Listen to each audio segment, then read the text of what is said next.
Mirá, la verdad es que hay un debate muy profundo, todo el espacio, yo te diría, el espacio de lo que fue el peronismo cao, peronismo cristinista o peronismo kirchnerista, ¿no? Que está en un verdadero estado de ebullición con los rumbos que va definiendo el otro sector, que es el Frente Renovador. Yo ya no hablo solo de Alberto Fernández, porque claramente el Frente Renovador tiene la hegemonía en el Consejo de la Magistratura, con lo cual fíjate que se está ratificando desde ahí todo el sistema judicial macrista, porque lo preside Graciela Camaño, que es una mujer del Frente Renovador, la esposa del sindicalista Barrio Nuevo. O sea que ahí hay un control sobre el sistema judicial absoluto. No se modifica la estructura de la Corte Suprema, porque el Frente Renovador no quiere, más allá del rol que tiene Massa en diputados, que frena muchas de las iniciativas, y desde luego el Poder Ejecutivo, ¿no? Que sabemos que lo tiene Alberto Fernández, que es un hombre del Frente Renovador, no del peronismo kirchnerista. Entonces hay una estructura, hay un panorama, hay como una simetría de poder real dentro de esta coalición. Digamos, muchos compañeros dicen, bueno, pero no se puede pedir más porque hay es una coalición y es un gobierno de transición. Bueno, muy bien, pero en la coalición, en este primer año, claramente nosotros pusimos los votos, como decimos nosotros, también pusimos la plata, porque lo que vienen bancando a nivel de pueblo, ya no solamente del Frente, la pandemia ha sido el pueblo, digamos, ha aceptado reducciones en las jubilaciones, reducciones en las paritarias, y los sectores extranjeros o los sectores de la oligarquía ni siquiera le pudimos sacar este impuesto por única vez. Entonces, ¿cómo funciona esta situación donde el pueblo siempre pone y los que se la llevan son siempre los mismos? Ese no es el objetivo de la coalición. Eso venía latente, se disparó con la renuncia de Alicia Castro, ¿no? Que no es menor, porque no es una renuncia donde, bueno, fue el disparador el problema de Venezuela, el voto en la OEA, pero lo de fondo es que Alberto no quiere reintegrar, no quiere hacer los acuerdos que propone Rusia con Argentina. ¿Qué acuerdos propone Rusia? Contanos. Bueno, si todos recordamos que cuando ganó el Frente de Todos en diciembre, el embajador ruso dijo públicamente que Rusia estaba a disposición para hacer todo tipo de acuerdos que quisiera hacer Argentina. Eso fue una declaración pública. El principal era que Argentina se integre a los BRICS.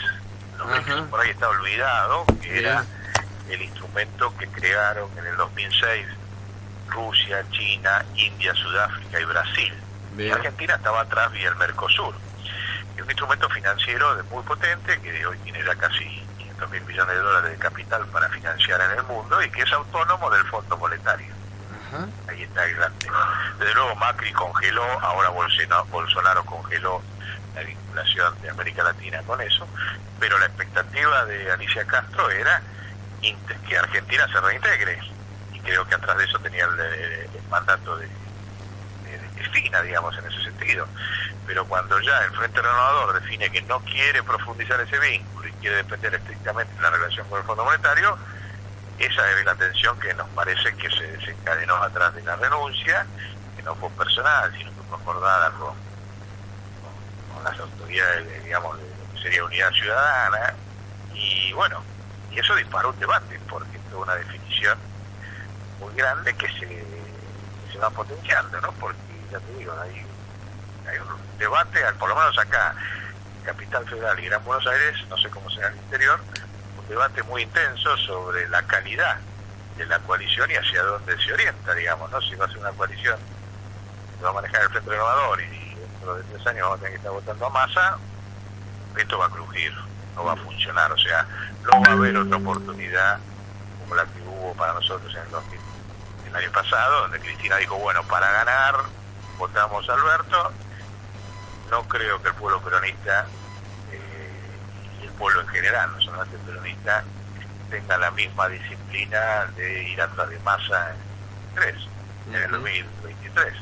Entonces empieza más la instalación de la reta, viste, como figura de recambio y por ahí tampoco se percibe mucho en el interior, pero le comento, en la reta ya salió a caminar la provincia de Buenos Aires. Mira qué interesante. Salió a caminar la tercera sección electoral, como siempre decimos, la tercera sección electoral, es la que define la elección nacional. No hay mucha conciencia de eso, no es que se define Buenos Aires, se define la elección, o sea, la tercera elección nacional abarca de Matanza hasta La Plata, para que te des una idea, son casi 6 millones de votos, 6 millones de votos. Y de ahí, el que gana ahí ganó siempre, y el que perdió ahí perdió. Bueno, esa zona ya la está caminando el equipo de Larreta. Por eso te decimos que acá hay una gran preocupación. Por ahí yo te digo, no se vive en el interior, porque obviamente no le impacta directamente, pero entre la instalación mediática que tuvo Larreta con las cadenas nacionales del tema de la pandemia y esto de mostrar una voluntad de ser presidenciable en la tercera sección electoral, el tema se está agudizando, un debate muy profundo dentro del Frente de Todos, ¿no? Muy interesante. Y ese es el panorama de este 17 de octubre, como dijiste, el programa es hasta el 17 de octubre. Bueno, hay un 17 de octubre en ebullición subterránea, digamos, por lo menos en esta zona, en Capital Federal y Gran Buenos Aires. Muy bien, muy interesante. Vos sabés que acá, bueno, estas paradojas de la política, allá quisieron tratar una reforma judicial y acá una reforma constitucional. El gobierno radical propuso una reforma constitucional y acá es Carmona, el presidente del partido, con el que hablamos el otro día, como si no están dadas las condiciones por el contexto de la pandemia para hacer una reforma constitucional, mientras allá es el partido del Frente que pedía una reforma judicial. Bueno, paradojas de la política, como vos lo decías al principio también, en relación a este tema de la comunidad boliviana. Lo que me pareció, a nosotros nos interesaba el tema constitucional acá por el tema de autonomía de esta comunidad, y yo le había planteado a varios de los juristas con los que pude hablar, expertos en derecho constitucional, el problema de la representatividad, de que nosotros como asambleas nos hemos alejado un poco de, ¿cómo te diría?, de los partidos políticos. Hemos en las asambleas intentado mantener una posición no partidaria y denunciábamos el problema de la representación política, de no sentirnos representados ni en el peronismo ni en el radicalismo en Mendoza. Vos me hiciste una observación interesante en una de las charlas que tuvimos. Vos decías que el problema no es la representación, sino que el problema es que no hay deliberación dentro de los partidos. Eso me dijiste vos, ¿recordás? Sí. Y cada vez creo que por un lado es más necesario, por otro lado está más cerrado. Ok, o sea que... nosotros estamos viendo de que este planteo, incluso lo hemos tirado, fíjate en uno de los audios que mandamos ayer, que planteamos 11 puntos, 11 frentes de 11 formas de lucha novedosa para potenciar la lucha de la Argentina, digamos, ¿no? Uno de esos planteamos que el tema ambiental se convierta en una lucha nacional. Bien, sí, lo escuché. Porque realmente, yo te digo, los partidos cada vez más se cierran en una estructura de definición quién es el candidato y no discuten ni consultan con nadie, y no van a cambiar. La verdad que a esta altura había una expectativa cuando ganamos en diciembre, pero las tendencias hasta ahora demuestran que antes que el partido justicialista se manda a aniquilar las autoridades en el medio de las fiestas. O sea, cuando vos pones una elección el 20 de diciembre, cuando la gente ya está encima de este año, bueno, están demostrando que no quieren que la gente participe. Estás queriendo que un grupito se siente, cocine las listas. Bueno, ya está definido, o sea, porque no podés poner abrir el debate hoy y cerrar. Bueno, no quiere, el Partido Oficialista no quiere discutir ni quiere debatir. Y es vergonzoso, digamos, que se haga una elección entre las Navidades y el Año Nuevo. Claro que sí. Imaginando que va a ser eso. Claro. Así que yo creo que nosotros tenemos que impulsar mucho esta cuestión de que las luchas, más allá de las identidades políticas, porque claramente las identidades políticas, entre el que están en esta disputa que no se sabe qué quieren hacer y que no dan participación, y bueno, hay que agarrar el camino de la construcción bien amplia, bien donde, por eso es una lástima si las asambleas ahí si no quieren hacer la reforma Cristina Mendoza no conozco, solamente lo que vos me contás, pero nosotros tenemos que ir a esa dinámica de nuevas concepciones de lucha por arriba de las identidades, porque tenemos más razón a esta altura. Fíjate lo que te voy a decir. Uno siempre agarra las identidades por lo que fueron. Bien. ¿No? Por las raíces históricas, que desde luego hay que recordarlas, mantenerlas, las memorias. Las memorias, bien. Pero vos tenés que actuar por lo que es hoy, no por lo que fuiste. Y yo fui esto, y sigo haciéndolo por la memoria, pero si hoy los movimientos ambientalistas, por ejemplo, están llevando adelante una lucha razonable, justa y masiva, la identidad queda en un tema totalmente secundario. Okay.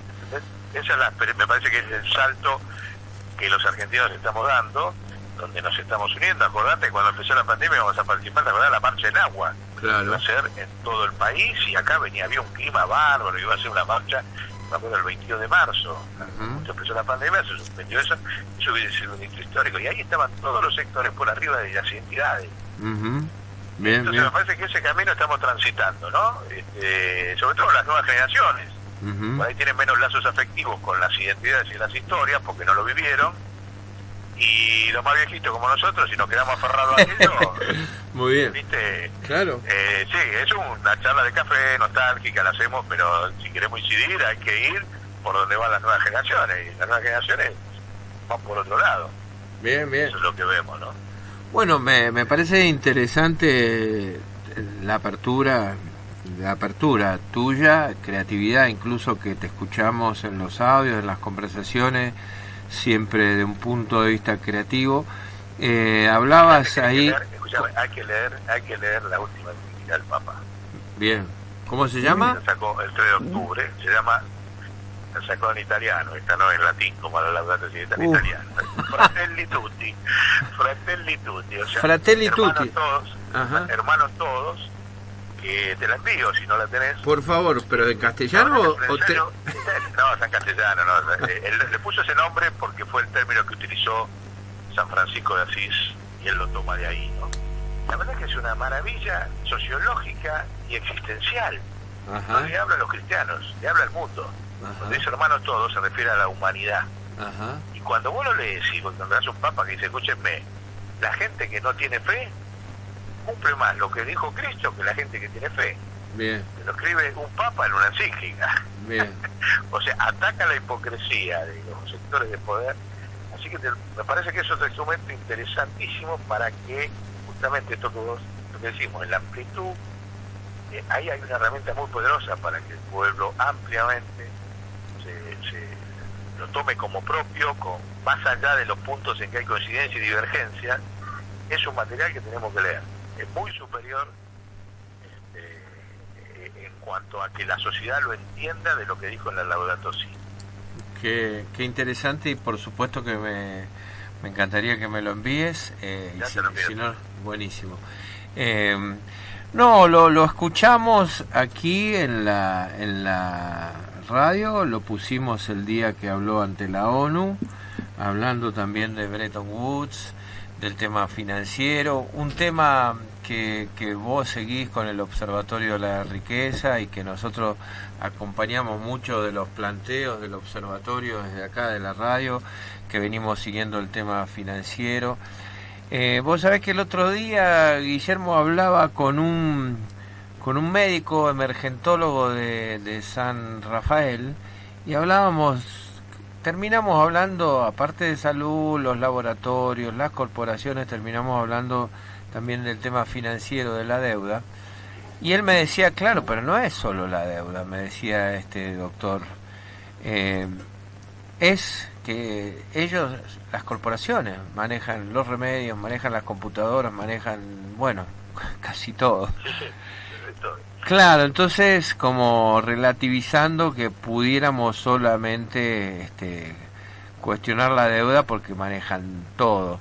Y entonces recién estaba comentando esta cuestión del corporativismo, estas corporaciones, y hay ahí algunos debates profundos, complejos, ¿no? En lo que son las corporaciones. Es curioso esto de las corporaciones. Le llaman, en una nota que recién estaba comentando, socialismo corporativo, y hacen algún paralelo. Nunca lo había escuchado. Y vos sabés que le presté atención porque alguna gente que está militando, vamos a decir, peleando contra la pandemia, digamos, y que le llama plandemia, y que empezó... Plandemia le llama, como si fuera un plan, porque se lo ponen ahí en la mira a Bill Gates, a Soros, ¿no? Mirá vos, interesante, no sabías. Claro, porque Bill Gates, viste que es uno de los mayores aportantes, parece, de la OMS, etcétera, etcétera, y todo este manejo, digamos, computacional, de que te censuren las notas por YouTube, es muy llamativo, Guillermo. Me gustaría que la gente también del frente abriera, digamos, sus oídos a este problema, porque es un tema serio, y evidentemente ahí algo falló también con Fernández con relación a la pandemia, ¿no? Porque comparaba él con Suecia, y hoy Suecia parece que no tiene ningún caso, y él un poco despectivo era con Suecia en alguna de las salidas. No es que me quiera meter ahora con el tema de la pandemia, simplemente dentro del grupo que cuestiona la pandemia hay algunos personajes como Chinda Brandolino que habla de que quieren ir con este nuevo orden mundial hacia el comunismo, y los ponía ahí a Bill Gates. A mí me llamaba la atención, digo, ¿cómo puede ser Bill Gates, Soros, queriéndonos llevar al comunismo? Yo decía, qué cosas raras que dice esta gente. Y entonces ahí buscaba información y encontré esto del socialismo corporativo. Y hay algunos grupos de la izquierda, digamos, norteamericanas, que están luchando por los derechos de los negros, que están apoyados por estas corporaciones, que alguna vinculación evidentemente tienen con los demócratas.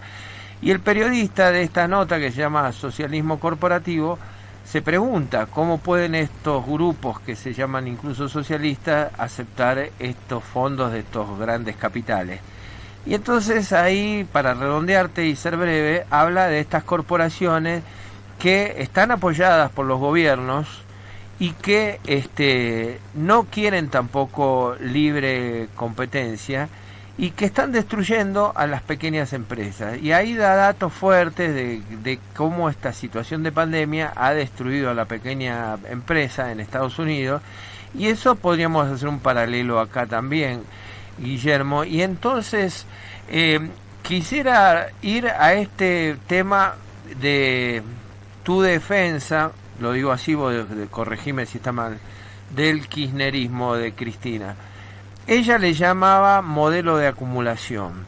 Y desde la época de Menem se decía, ciertos grupos dentro del peronismo hablaban de la necesidad de una burguesía nacional, y eso se traducía en un capitalismo de amigos. O sea, de que el gobierno tenía que favorecer a ciertos empresarios para que pudieran salir al ruedo, exportar, insertarse en este mercado global, como hacen otros países, los norteamericanos, que siempre han defendido a sus empresas, han salido sus gobiernos, como hicieron los rusos, etcétera, etcétera. Un mercado global donde compiten grandes corporaciones. Ese era el modelo también, del modelo de acumulación de Cristina. ¿Cómo lo ves, Guillermo, ese desde tu lectura? Mira, por un lado me gustaría que me mandes el artículo ese que me quedó picando de... Ya mismo te lo mando. Así lo leo y te lo comento después. Respecto de la Argentina, una cosa es lo que intentó el kirchnerismo, otra cosa es lo que logró. Bien. O sea, claramente no logró desarrollar una burguesía nacional como siempre fue, al contrario. Lo intentó y fracasó.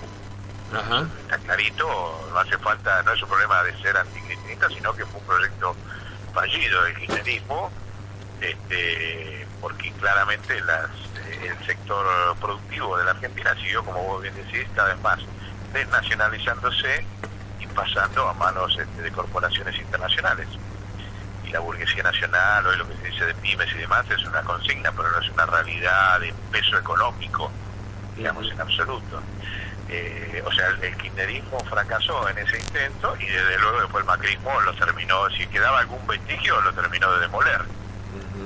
O sea que hoy ese proyecto es absolutamente insustentable porque no tenés actores, no tenés burguesía nacional, basta, ¿no? Es así, cuando se dice Techin, si Techin tiene su domicilio en Luxemburgo, es una multinacional, no hay más, o sea, eso es una propaganda mediática que busca ocultar que la realidad es que todas las corporaciones son extranjeras hoy en la Argentina, manejan el 85% de la economía nacional. Esa es la realidad. Así que aquel intento hoy no se puede ni debatir porque no hay ni con quién. Que el tema para nosotros tiene un aspecto así terminado, o sea, la realidad de los hechos los muestran. Ahora, el problema es cómo el Estado queda el Estado y las corporaciones internacionales. Ese es el asunto en el cual Alberto por ahora no ha dado ninguna señal concreta de poder domesticarlas y la prueba está en que está volviendo a subir la inflación. O sea, la inflación es producto, ya lo hemos hablado otras veces, de los monopolios, son monopolios en extranjeros y como tienen libertad para subir los precios, después tienen la misma libertad para ir a comprar dólares y fugarlos al exterior, por eso sube el dólar. Entonces, esas corporaciones son el problema central de cualquier gobierno en la Argentina, que claramente, bueno, el Frente de Todos parece que no le quiere poner el cascabel al gato, de ninguna manera. Entonces, estamos en un problema grave, porque el pueblo Perón lo había dicho, ya que hablamos del 17 de octubre, dijo, fíjense, en el mercado libre no existe. O maneja el Estado o maneja las corporaciones económicas. Dijo así Perón, no hay libre mercado. Y lo dijo allá hace 40, 50 años, cuando no había el nivel de concentración monopólica que hay hoy, cuando existía una burguesía nacional, bueno, entonces ese es el tema, es ¿qué hace el Estado con ese poder corporativo? ¿Cómo lo domesticas? Porque evidentemente en el mundo han logrado domesticarlo, aunque haya tensiones como la que vos decís, porque no tienen, esas corporaciones en el resto del mundo no producen inflación. Fíjate que la inflación en el mundo está en el 3% promedio mundial, anual. Hoy, a pesar de lo que está emitiendo el mundo, la inflación en el mundo es 3% anual.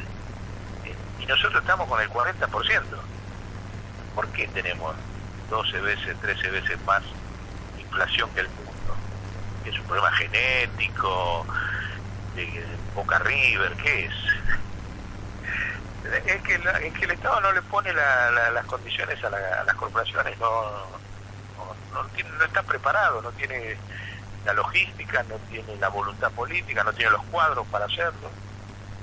Entonces ahí tenemos un problema grave con el tema de las corporaciones, que como vos bien decís, y vos decís que hay gente que dice pandemia, y sí, es muy posible que haya intereses acá corporativos que estén jugando muy muy fuerte, como bien te dijo el médico, tienen un poder que después rebota en lo financiero, y ese es un problema que va más allá de la deuda externa, o sea, la deuda externa es un problema, pero esto que acabamos de escribir, que bien te dijo el médico, que el problema son las corporaciones, que ponen una serie de condiciones, son todas extranjeras, y es otro problema, es el problema cotidiano, o sea, vos no podés decir que hoy la inflación te la está generando la deuda externa, pero sí las corporaciones. Bien. O la suba del dólar, o sea, debo pensar que el Frente de Todos subió con 60 pesos el dólar, ahorita 170. ¿Y quién lo generó eso? La deuda externa no, y lo generaron las corporaciones que suben los precios y presionan y sacan los dólares al exterior porque el Banco Central no hace lo que tiene que hacer. Ahí está el tema. Bueno, eso... Bien. Bueno, el planteo del Banco Central como corazón de la economía y vos ahí en el audio que enviaste decís que nos asiste la razón y no, hay varios temas complejos, Guillermo, a ver, retomando, porque razón y justicia sería donde supuestamente la lógica todavía tendría un peso, sería en la justicia, ¿no? La razón y justicia y la balanza, ¿no? Hay un dicho que dice, tiene razón pero macho preso. Es bien argentino. Es bien argentino y hágase amigo del juez y todo eso, ¿no? O sea que entramos en zonas complejas. Pero retomando la conversación, yo te tomo así, o sea, sería necesario en este contexto mundial, tomando lo que yo te preguntaba, sería necesario crear, como vos decís, o impulsar, o el Estado debería sostener una burguesía nacional. O sea, vos lo tomabas como diciendo que sí sería necesario, pero no lo logró el kirchnerismo. Vos tomaste eso, lo interpretaste así. Yo me cuestionaba eso directamente. Vos no lo cuestionás, que sea necesario crear desde el Estado o impulsar o ayudar una burguesía nacional. No, hoy es imposible. No es que ya, por eso te decía, se intentó. Hoy ni se intenta porque ya es imposible. Ajá. Por este grado de extranjerización de la economía. Ajá. O sea, a ver, vos fíjate, ¿cuándo crece la burguesía nacional? Cuando crece el desarrollo de un país. Ajá. Vos tenés hoy apenas el 30% de los mercados, del volumen de mercado interno que tenías en el 2015. Es un Producto Bruto de $200.000 millones cuando estabas casi en 600.000 cuando se fue Cristina. En un mercado tan chico, donde hay una capacidad ociosa del 70%, en todas las actividades 70%, ¿quién va a invertir? ¿Para qué va a invertir? Si están un montón de empresas que están semiparadas, me salen a competir, me funden al día siguiente. Y esas empresas son todas extranjeras. Entonces la burguesía nacional no tiene una capacidad de desarrollarse en un mercado que se achica y se achica y se achica y quedan solo las empresas extranjeras. Porque están, y sobre todo empresas extranjeras con capacidad ociosa, no te digo, del 70%, o sea, la industria automotriz en Argentina, o bueno, te lo digo, mirá, te voy a poner otro caso, porque la industria automotriz es más conocido, 1 millón de coches la capacidad que tiene para producir, y están produciendo 250.000 este año. O sea, 75% de capacidad instalada, parada en la Argentina. La manifestación que hizo públicamente el gerente general de Techín, dijo, ¿saben qué es la planta de Campana, San Nicolás? Es un barco queriendo navegar en el delta. Así se autodefine hoy Techín en la Argentina. O sea, un transatlántico inmenso queriendo navegar. No entra ni en ningún río, entra un transatlántico en el delta. ¿Entendés? Y eso te lo dijo el principal grupo monopólico de la Argentina, como el Techín. Lo mismo Vaca Muerta, que es otra cosa absolutamente inviable a esta altura. Entonces, ya no es la discusión de si hay burguesía o no hay burguesía, no hay ninguna posibilidad de crearla, ya se extinguió, quedan rastros por ahí, y hoy el problema es otro. Por eso no es que le doy validez a lo que dijo en su momento, que bueno, se intentó y demás. ¿Por qué no se desarrolló y por qué fracasó ese proyecto kirchnerista? Porque no se hizo el Banco de Desarrollo. Ajá. No hay ningún país del mundo que haya desarrollado una burguesía nacional sin Banco de Desarrollo. La prueba la tenés en Brasil, en todos lados la tenés, en todos lados. Argentina, como no tuvo Banco de Desarrollo, mató a su burguesía nacional. La mató Menem, la siguió matando Néstor, porque Néstor tampoco hizo el Banco de Desarrollo, Cristina tampoco hizo el Banco de Desarrollo, Macri menos lo iba a hacer, y ahora Alberto no lo quiere hacer. Bien. Entonces, en 3 años no tenemos más burguesía nacional, olvídate. Los rastros que quedan, que son pymes, son anécdotas, no. Estamos en una cuestión estructural sin antecedentes en la historia argentina, ya que estamos hablando de 75 años de nacimiento del peronismo, en 75 años. Nunca una situación tan compleja en lo económico, tan falta de liderazgo en lo político, porque es la primera vez que el peronismo no tiene liderazgo en 75 años. Uh-huh. Y, bueno, no puede tener, Cristina es un pedacito de liderazgo. Alberto ni siquiera tiene liderazgo porque no es líder. ¿Y quién más? No hay nadie más. El Turco fue líder, siempre hubo liderazgo. Es la primera vez que el peronismo está huérfano de liderazgos. Es un tema fuerte, ¿no? Sí, me permitís ahí porque el planteo del Banco de Desarrollo, del corazón de la economía, de una política de créditos, y la idea de que la burguesía argentina fue cooptada por esta cosa financiera y pasó muchos de la burguesía, como decía alguno de estos economistas que vos alguna vez publicaste, no me acuerdo el nombre, se pasaron al dólar y no han tenido una visión nacional. Eso creo que es un hecho, pero encima el problema de que estos gobiernos de Menem para acá, incluyéndolo a Macri, hayan favorecido y derivado, en vez de hacer una política de crédito, como vos bien estás diciendo, desde un banco de desarrollo que fuera, ¿cómo te diría?, transparente, que cualquier ciudadano que quisiera hacer un emprendimiento tuviera siempre en el banco de su pueblo, en una política de crédito y de seguimiento y de apoyo desde lo financiero. En vez de eso tuvimos, y decime si no es así, un capitalismo de amigos, tanto Menem con Macri, que se favorecieron entre ellos, la dictadura con Macri, Cristina con sus capitalistas también, incluso con Calcaterra. El otro día leía los datos de la relación con Calcaterra. O sea, digamos que hubo ahí algo hasta, ¿cómo te diría?, hasta obsceno o impúdico de las relaciones de capitalismo de amigos. No sé cómo lo ves. Sí, pero ahí hay otro tema, digamos, porque eso existe en todo el mundo. Ok.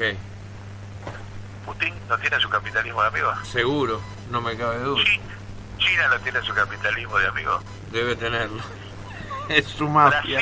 Brasil no tuvo su capitalismo de amigos. Ajá. El asunto es que si vos haces un capitalismo de amigos sin banco de desarrollo, los amigos fracasan. Encima. Y cuando fracasan, ahí, viste cómo es cuando se hunde el barco, manotea cualquier cosa. Ajá.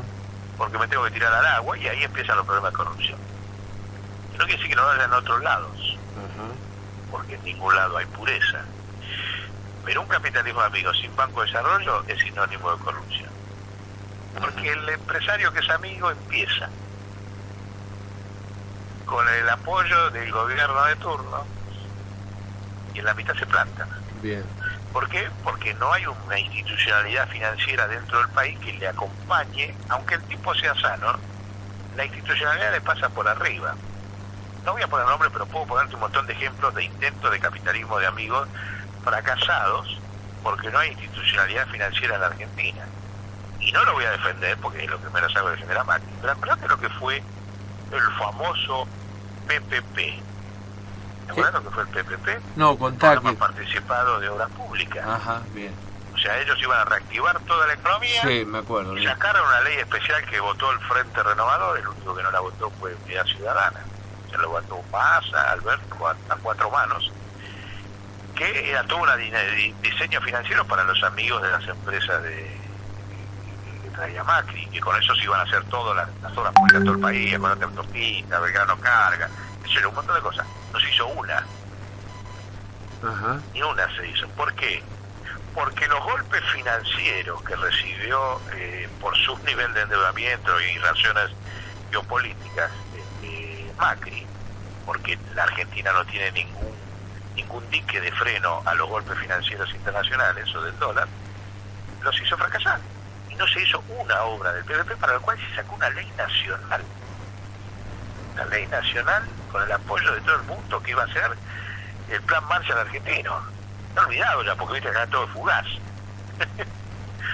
y qué debe decir, no voy a decir que no hubiera corrupción ahí. Pero ¿por qué se plantaron todos? Todavía ahora empezaron los juicios, porque algunos habían empezado obras, otros que no, otros que pusieron a subir.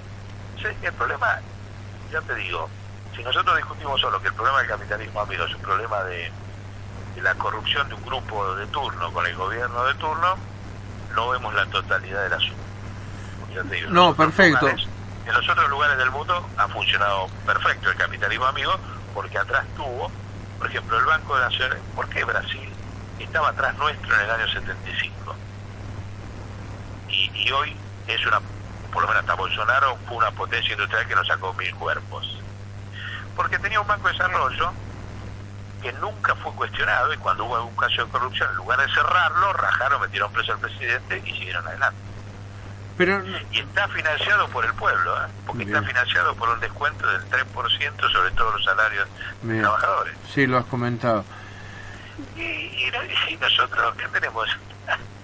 Entonces hay una asimetría institucional que hasta que Argentina no la revierta, que es la financiera, va a seguir en decadencia.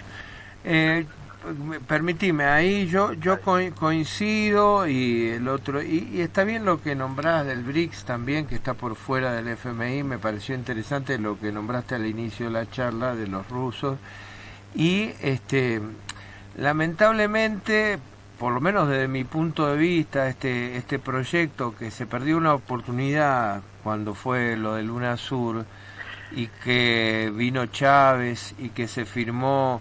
Me acuerdo cuando vino a la asunción de Cristina, firmaron el compromiso del Banco del Sur y nunca lo pudieron llevar a cabo, y vaya a saber por qué. Y esta unidad latinoamericana, este mercado más grande de Latinoamérica, como una gran posibilidad, que quedó también como una oportunidad que no pudo ser, hace que se haya apostado, o sea, en vez de apostarse a una ingeniería sana, financiera, como vos mismo estás sosteniendo desde hace tiempo, se apostó a la gran empresa brasileña Odebrecht, con todas las complicaciones que eso trajo, y embarrados ahí hasta Calcaterra y Debido, y etcétera, etcétera. No me meto porque no conozco lo que dicen los medios, pero lo que quedó instalado en la sociedad argentina es este problema de la corrupción que vos mismo fuiste planteando recién. Al no haber un banco de desarrollo, termina generándose esta corrupción y manotazos de abogados. Ponele, perfecto. Pero ahora la sociedad argentina le hubiera correspondido aclarar toda este debate judicial, y sin embargo hay ahí un enredo, y desde el punto de vista de este 17 de octubre te veo llamando a liberar a Cristina de un lawfare, y claro, los ciudadanos todavía no te lo digo como un ciudadano más, todavía ni siquiera tenemos claro. Nos hubiera gustado que todo ese debate judicial, de la obra pública, de los hoteles, y lo de Macri también, todo hubiera salido a un debate que por lo menos se pudieran defender, pero que por lo menos fuera público. No sé, ¿cómo lo ves?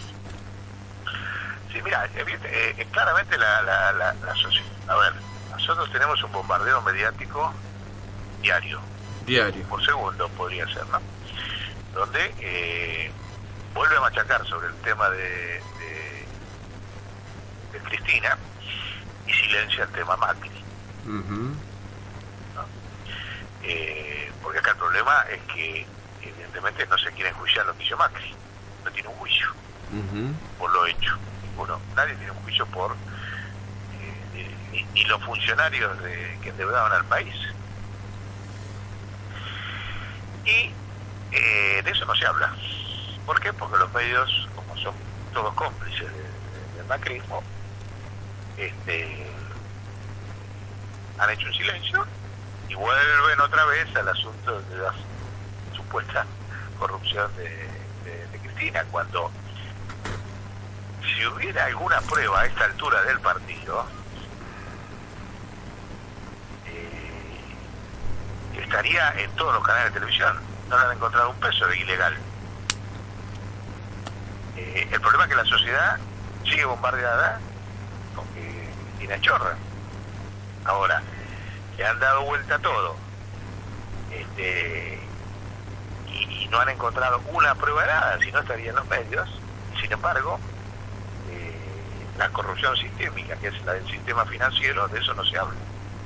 Eso nadie lo dice. Entonces ahí tenemos el problema de por qué la sociedad no resuelve, no salda ese tema. Eso no quiere decir que no haya algunos casos, como hay en todas las cosas de la vida, funcionarios abajo que puedan haber tenido algún caso concreto de corrupción. Pero fíjate que la prueba del caso de los bolsos de López, que se descubrió que era plata de Macri, y ningún medio lo dijo, y está aprobado la pericia. Y la gente de Calcaterra la que le coimió a un funcionario acá, como López, con los famosos bolsos. Eso la sociedad no tiene ni noción. Ajá. Entonces, vos tenés que hay como cierta complicidad de los medios de comunicación, donde direccionan hacia a una mujer que tiene un capital simbólico y silencian todo el resto. ¿Por qué los medios de difusión no divulgaron esa pericia que se determinó que la plata de los bolsos de López había salido de todos lugares? Del banco donde era el tesorero del presidente de Boca, que era de Macri, y de Calcaterra, los 8 palos famosos. ¿Por qué no estamos discutiendo eso? Interesante, sí, yo en algún momento traté de seguir, porque estaba en YouTube también, bien. Y eso está periciado. Ahora, Cristina, digamos, tiene 50 años, que haya alquilado, no alquilado, qué sé yo, los hoteles, ¿cuánta plata es al lado de eso? Y se perició y nadie pudo encontrar ahora, hasta la fecha, nadie pudo encontrar nada mal en que le hayan pagado por el alquiler de Otesur. Si le cobraste barato, caro, ni siquiera eso.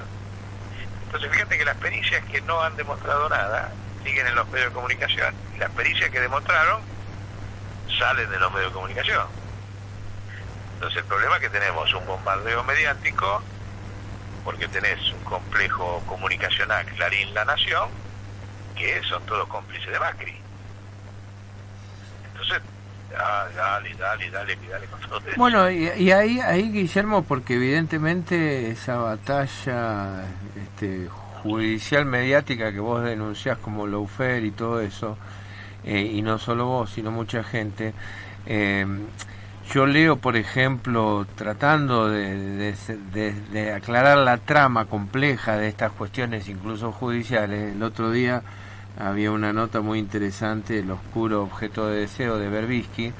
Berbisky se metió mucho con el tema de C5N, de Fabián de Sousa, de Cristóbal López, y la presión sobre los jueces que hizo Macri por esa misma causa, esa batalla por C5N donde estaba metido Midling, y todos esos líos, digamos, de entramados complejos. Obviamente seguir esa trama es bastante difícil porque hay un montón de hilos y requiere mucha paciencia, y evidentemente yo lo que veo que por lo menos Berbisky intenta aclarar la trama ahí en causas concretas. Por ejemplo, ahí comentaba el otro día de un traspaso de Calcaterra a Midling. Bueno, la verdad que es increíble todo cómo se mueve también esta gente que está vinculada al PRO. Ahora, este tema, al ser tan complejo y tan, ¿cómo se diría?, difícil de seguir todos los hilos, hace que la gente sea bombardeada con algún lema más sintético, un meme le llamábamos acá, con compañero, como si fuera un eslogan fácil, en vez de tratar de ver cómo es toda la movida. Y entonces entramos en una dimensión de complejidad que solo algún periodista especializado puede trabajar y requiere tiempo. Y así como vos te metés con el tema financiero, el tema judicial requiere un montón de tiempo. Entonces yo intenté seguirlo, esto del per saltum, y bueno, y veo un debate incluso donde aparece Gargarella y el Consejo de la Magistratura y todo el montaje del problema de los jueces, cómo se designa. Es agotador este problema, pero evidentemente se necesita también especialización. Gargarella decía, por ejemplo, que lo veo bastante neutral, que bueno, si el per saltum ya llegó a la Corte y aceptó, bueno, esperemos que la Corte por lo menos marque bien la cancha, cómo es la legislación, para que no se vuelva manipulando a los jueces, no se vuelva a manipular los jueces ni del macrismo ni del kirchnerismo. ¿Cómo ves este problema de la complejidad? Porque vos usás y disculpame, una eslogan del lawfare, y ahí no queremos saber qué complejidad, qué demostración, porque decir que que solo Clarín responde al lawfare es complicado, hay que aclararlo, ¿o no? Mirá, sí, yo creo que el tema del lawfare en la Argentina está en pañales, no la ejecución, sino descubrir, correr el velo del lawfare. Eso, muy bien. Parece que eso hay que empezarlo. Nosotros, yo y el observatorio venimos trabajando el tema porque el lawfare claramente fue un diseño de Estados Unidos para nosotros, que va más allá. De Clarín es un instrumento de Estados Unidos, o sea, los que polemizan con Clarín miente, qué sé yo, están tapando que en realidad es un instrumento internacional. Clarín no es Magneto. Eso está demostrado en la composición accionaria, bueno, una serie de cosas. O sea, no en vano, Clarín tuvo durante 25 años como columnista todos los domingos a Henry Kissinger, al lado de la editorial principal de los domingos, o sea, el principal responsable del genocidio en América Latina, columnista de Clarín. O sea, eso te demuestra las relaciones que tiene Clarín con Estados Unidos. Así que no es una locura, pero hay que tener que esas relaciones siguen, no es que se acabaron porque el Kissinger está viejito y ya no escribe, no, siguen, se perfeccionan. Y en lawfare hay dos aspectos que me parece que hay que nosotros estamos trabajando, y cuando lo tengamos maduro lo vamos a hacer circular y es posible editar. Dos aspectos. El primero nos lo dijo Lula, cuando nosotros fuimos a entrevistar antes de que lo detuvieran, cuando podía ser candidato, nos dijo: mire, la realidad es que han tomado una decisión internacional de que América Latina deje de incidir en el mundo, no tenga ningún poder de incidencia económica ni política. Palabra de Lula, no mías, Okay. No estábamos solos. Y si a partir de ahí fue la ofensiva. Y nosotros le dijimos: mire, para nosotros fue la ofensiva cuando se producen dos hechos muy fuertes, que es que Argentina descubre Vaca Muerta y Brasil descubre en el mismo año las reservas de petróleo del Presal. El Presal son las reservas de petróleo que tiene frente a Río de Janeiro y San Pablo, Brasil. Lo convertían en el 7º país en reservas de petróleo del mundo. Eso se produce de forma simultánea en el año 2006. En el mismo año entra Venezuela al Mercosur, o sea que la región pasaba a tener, y esto es informe del Pentágono público y se puede rastrear, la misma dotación de recursos naturales que el Medio Oriente. Ahí empieza el lawfare.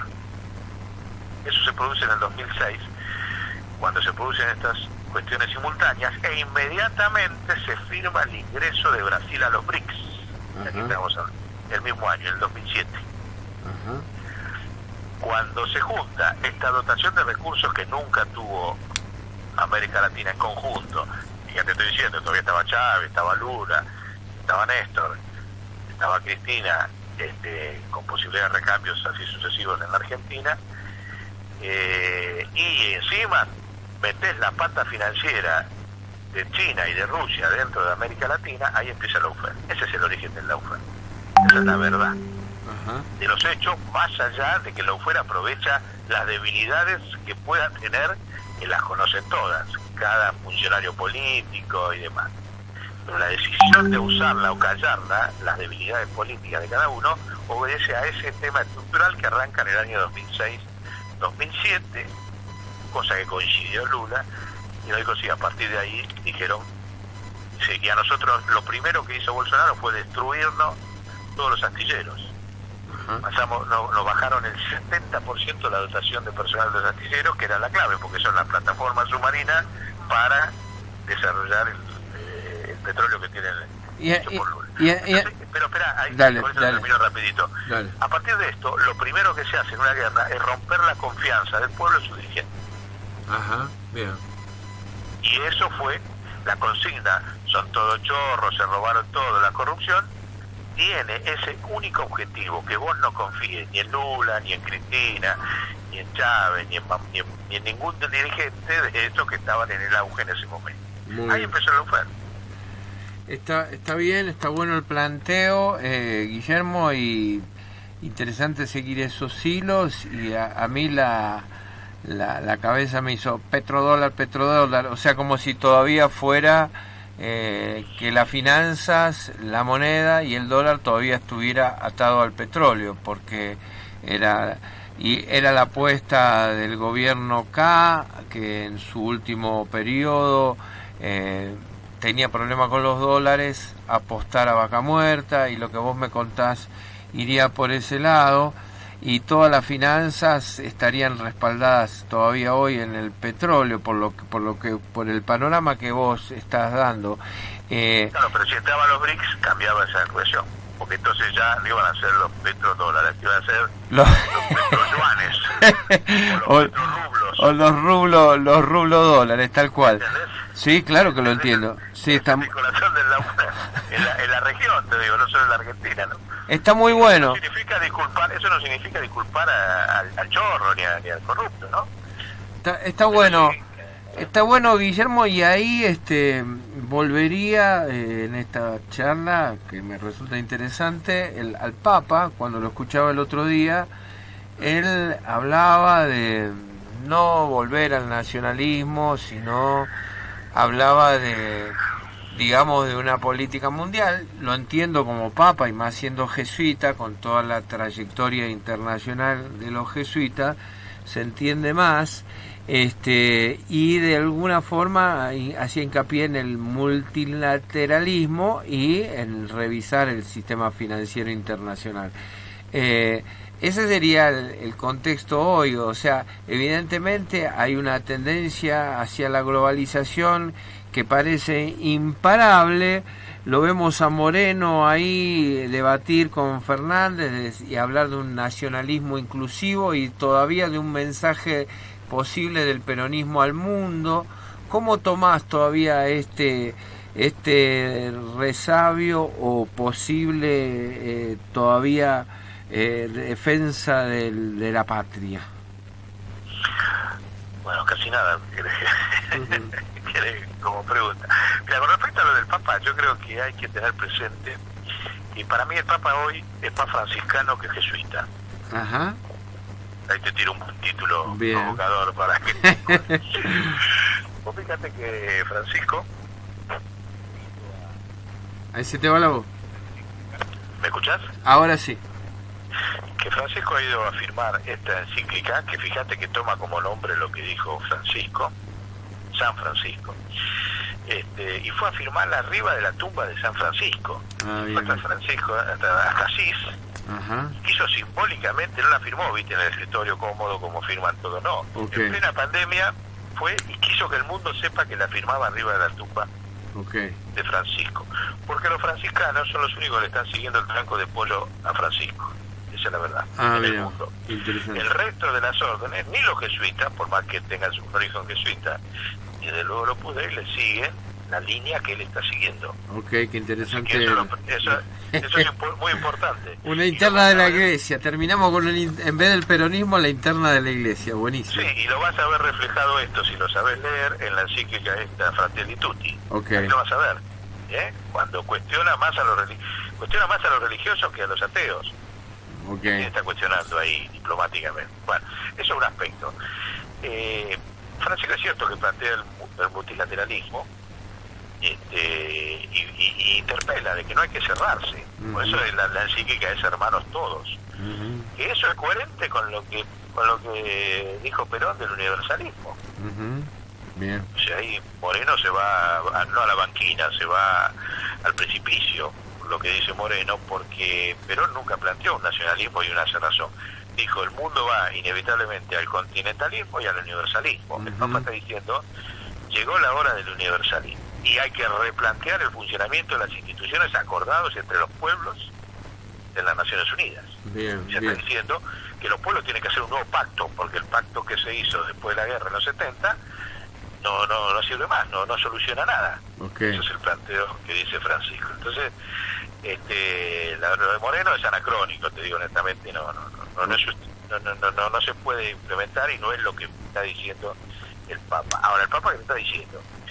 Al decir eso, está actualizando el movimiento de los alineados, está convocando a que los pueblos del mundo y sus estados actualicen la discusión con los países centrales de la discusión de otro sistema de funcionamiento mundial. Otro orden de funcionamiento. Ajá. No es un nuevo orden mundial, otro pacto mundial. Dice, este pacto no funciona, dice, porque genera cada vez más pobreza, más desigualdades cuando hay más riqueza. Ajá. El mundo lo dice así en la encíclica. No solamente es insustentable, sino, y utiliza mucho, que a mí me llamó la atención, por eso digo que es muy pedagógica y sociológica, la parábola del buen samaritano. Es impresionante. Y de ahí interpela mucho a los religiosos, porque en la parábola del buen samaritano, viste que hay un pobre Cristo ahí que lo asaltaron, está tirado en el camino, pasa un religioso y le pasa por el costado como si no existiera. Sí. Después pasa un levita también y como si no existiera, y pasa uno que se queda y al lado y lo cuida y qué sé yo, bueno, y en torno a eso hace toda una serie de Muy bien. el Papa Francisco de interpelaciones al sistema mundial. Eso es lo que está haciendo con esa parábola al principio de la encíclica, y especialmente a los religiosos. Es impresionante. Y ahí Guillermo, porque el otro día escuchaba, y a mí me apasiona escuchar a la filosofía, por supuesto que hay que tener paciencia. Escuchaba la relación de Santo Tomás hasta Heidegger. Yo no sabía que Heidegger lo habían financiado una fundación vinculada a Santo Tomás. ¿Por qué lo nombro? Por lo de la razón y la fe a Santo Tomás. Yo no lo he leído como para hablar mucho sobre eso, pero ¿por qué te digo razón y fe? Porque en un punto las lógicas, ¿no? Uno puede tenerle fe al Papa o fe a Cristina o fe, pero hay temas que más allá de la fe que uno le tenga a tal persona, a Dios o a lo que sea, hay temas que son lógicos y complejos. Y este debate de lo mundial y de las finanzas, este debate, por ejemplo, entre los liberales y los estatistas, o llamémosle como quiera, este tema de el valor, cómo establecer un valor, los costos. El otro día acá un compañero hablaba de Magnif, un premio Nobel alternativo que hablaba de kilocaloría como una unidad de valor para la economía, pero en definitiva, de alguna forma, y eso también lo decía Moreno, hubo un acuerdo, decía él, entre socialdemócratas y liberales, donde el precio, decía Moreno, es el valor sagrado. Y el precio, según los liberales, von Mises y todos ellos, dicen que es, digamos, la verdadera señal de la economía porque está vinculado a la oferta y la demanda. Claro, y como si fuera que no se pudiera poner un valor fijo, sino que todo es así como se diría flotante, como las mismas monedas. Y evidentemente este sistema de monedas flotantes nos lleva a los desastres que vive la Argentina. Te doy la palabra porque sé que estudias esos temas. Bueno, mirá, a ver, estos temas, vos sabés que nosotros decimos que están afectados porque hay una revolución tecnológica, que es un tema que nunca opina Moreno, que es el eje de la situación mundial y de la crisis en Argentina, que es la deflación de precios. Sí. Que es producto de la crisis, del aumento cada vez mayor de la sobreproducción y super oferta de bienes de todo tipo en el mundo. Eso para nosotros es el origen de la crisis, y en eso coincide Francisco, lo traduce usando así un Bauman cuando dice que sí es la riqueza líquida, como diciendo, produces un bien, pero después cuando se transforma en valor no vale nada. Aunque el bien en sí como bien de uso tiene valor. Y hay cosas de la encíclica nueva, y la vieja también, al respecto. Donde claramente dice hay que medir de otra manera. Hay que medir, bien, la unidad hay que de medir de otra manera, porque ante esta realidad de una riqueza cada vez mayor, que se sigue midiendo con métodos obsoletos, termina produciendo la desigualdad y la pobreza actual. Es así. Entonces, claramente cuando Francisco dice hay que hacer un nuevo pacto, es un nuevo pacto de medición y una nueva concepción de la moneda. El problema es tan grave que vos fijate que yo estaba leyendo el otro día, grave no, yo creo que es una gran oportunidad porque te acordás que siempre decimos nosotros que es una mutación, no una crisis. Una mutación, entonces, me gusta. Una mutación universal, ¿no? Muy bien. Y eso se manifiesta aquí. Estaba leyendo el otro día un libro publicado hace 10 años por el presidente del Banco Central de China, sobre el tema monetario chino. A ver. Y el mundo, no interno, sino, fíjate que estoy diciendo, tipo Capo, presidente del Banco Central chino, que hablaba de qué manera ellos proyectaban que su moneda se iba a equiparar con el dólar en el mundo. A ver. Fíjate vos cómo hasta los grandes exitosos, como los chinos en todos los terrenos, le chingan, para poner un término viejo, A ver. le chingan. Ellos decían que ese fenómeno se iba a dar entre los 50 años, Ajá. hace 10, Ajá. y ya está hoy. Bien. O sea, yo creo que hay un problema Hoy. hoy, donde ellos tienen que asumir un rol y no lo quieren asumir o no lo saben asumir en forma a nivel mundial. Estados Unidos ya entendió que se tiene que replegar porque ya perdió correlación de fuerza con el resto del mundo. Pero ¿quién ocupa el cargo de sheriff? Nadie quiere ocupar el cargo de sheriff. Ajá. Estados Unidos ya no puede ser una buconada como la de Trump, pero fíjate, ya va a perder las elecciones, o sea, le dura 4 años, ya está definido que pierde. Viste que hubo 14 millones de votos ya anticipados, viste que en Estados Unidos pusieron el voto anticipado por este asunto de la pandemia y ya votaron 14 millones de... Ah, no sabía, bien. Claro, ya llevan a hoy 14 millones y ahí la tendencia son 10 puntos de diferencia. Miró. Ya lo saben por el boca de urna de los que votaron antes, bueno, no sé cómo es el asunto. Así que ya está definido. Entonces, fíjate que un bravucón como Trump, que dijo, yo quiero volver a hacer lo que fue Estados Unidos, a los 4 años se va. Entonces, el sheriff ya no está. Le quedó el gorro, pero no tiene, viste, tiene cebitas en el bolsillo, en el arma. Y China no quiere asumir ese rol. No quiere asumir el rol de conducir el mundo.